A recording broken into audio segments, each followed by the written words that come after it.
Ikatlong araw ngayon ng confirmation of charges hearing ni dating Pangulong Rodrigo Duterte. Ang defense team ang haharap ngayong hapon kung saan target nilang salagin ang mga akusasyon ng prosecution team. Yan ang umaarangkadang balita ni JM Pineda live. JM.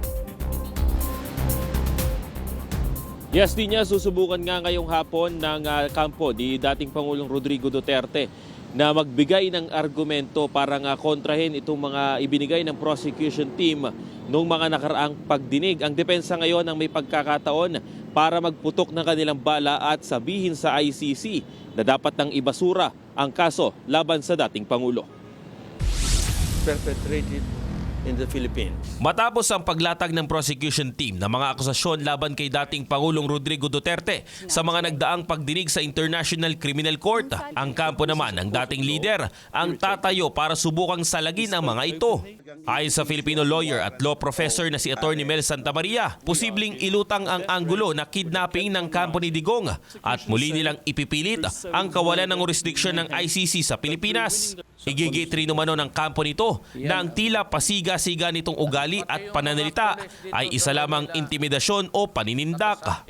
Ipapasok rin umano dyan ang argumentong prinotektahan lang ng mga pulis ang kanilang sarili sa operasyon at questionin rin ang mga witness na nakuha ng prosecution team. Halimbawa, yung reframing ng mga sinabi ni Duterte, sasabihin nila, although sinabi ni Duterte na kill, kill, kill, meron naman siyang pahabol, provided you comply with the law. O, i-highlight niya iyon para ipatunayan na yung mga pagbigkas ng kill, kill, kill ay para takutin lang itong mga kriminal. Nanlaban, sasabihin nila, legitimate law enforcement to, self-defense. I-highlight ulit nila yan. At saka siyempre, naririnig natin yung mga insider information nung nagpepresenta ng ebidensya ang prosecution. De-destroy nila ang credibility nun. Siguro sasabihin nila, kung yung mga insider person ninyo, mga mamamatay tao, bakit natin paniniwalaan yon? Naniniwala naman si Ronald Llamas na mahirapan ng depensa na baluktutin na ang mga ebidensyang ipinakita ng prosecution team. Ang problema nila ay madaling i-link yung statements ng presidente as state policy dahil nangyari. At hindi lang yon, may corroboration.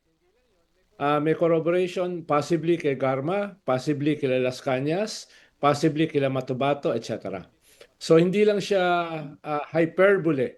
No, nangyari, pag sinabi ng presidente, imamasaker ko kayo, tapos meron nga namasaker, madaling i-link yun sa kanya. Konkreto na rin daw ang bala ng prosecution, kaya malabong lumusot ang mga ebidensya ng defense team. Yung history ng ICC, usually pag umabot sa ganyang stage, ay papunta na yan ng trial. Kaya pupusta ko ay hindi yan mapipigilan. Siya ay tutuloy na doon sa formal trial. Paniwala pa ni Llamas na posibleng may warrant of arrest na rin ang mga co-perpetrators ni Digong na nabanggit ng prosecution dahil sa lalim ng ambag nila sa drug war. The very fact na nilabas ng ICC yung kanilang mga pangalan as co-perpetrators, kwan yun. Makahulugan yun. Kaya hindi ako magtataka kung meron ng warrant at tina-timing na lang kung paano i-implement. Samantala, pinayagan naman na ng ICC ang request ni Duterte na hindi pisikal na dumalo sa detention hearing nito bukas. Niya tinawag rin ni Llamas na panggulo itong nilabas ng abogado ng 18 mga dating Marines na mga pangalan kung sakaling sabi nga nila ay mga tumatanggap para dun sa investigasyon nga ng ICC dahil nga daw yung mga impormasyon na nakalagay dun sa affidavit ay medyo magulo at hindi ka panipaniwala latot na dun daw yung pangalan ni ML Party List Representative Leila de Lima. Ninya? Maraming salamat, JM Pineda.